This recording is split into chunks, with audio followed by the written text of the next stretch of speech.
Alors, Victor, comment on se sent là à quelques heures du départ?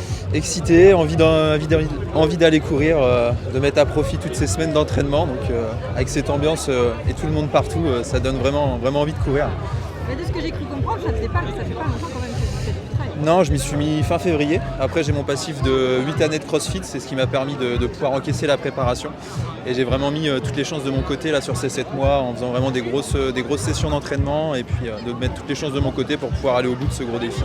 Alors justement, Madia, elle me disait quand même qu'il y avait une difficulté à faire du crossfit, c'est qu'il fallait que vous perdiez de la masse musculaire. Oui, voilà, c'est ça. Parce qu'en ultra trail, plus on est léger, mieux c'est, plus on va aller vite dans les sentiers. Mais en crossfit, l'idée c'est d'avoir beaucoup de force musculaire, donc beaucoup de masse musculaire. Donc il y a eu quand même ce passage-là qui a été compliqué de perdre du poids et je reste quand même encore assez lourd pour ce genre de distance.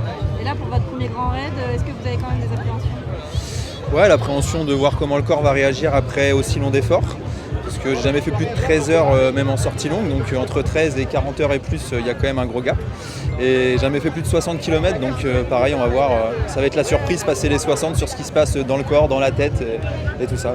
Et alors comment ça se passe là pour vous, pour votre assistance? Là, j'ai mon groupe d'amis à côté qui sont là, qui vont être sur les ravitaux principaux, plein d'amis un petit peu partout. Du coup, on a fait vraiment un gros plan de bataille, que tout le monde soit bien briefé pour que tout se passe au mieux. De ne pas laisser trop de place à l'imprévu, même si c'est sûr qu'il y en aura, mais tout est préparé au maximum. Donc, Mais à quel moment ça vous vient en tête de se dire on commence du trail en février, on s'inscrit à la diagonale des fous comme ça? Ça, c'est mon côté qui aime bien le challenge. À chaque fois que je me lance dans quelque chose, je m'y lance à fond. Par exemple, mon premier triathlon, j'ai fait la 0-3000 en 5 mois, alors je faisais pas du tout de triathlon avant.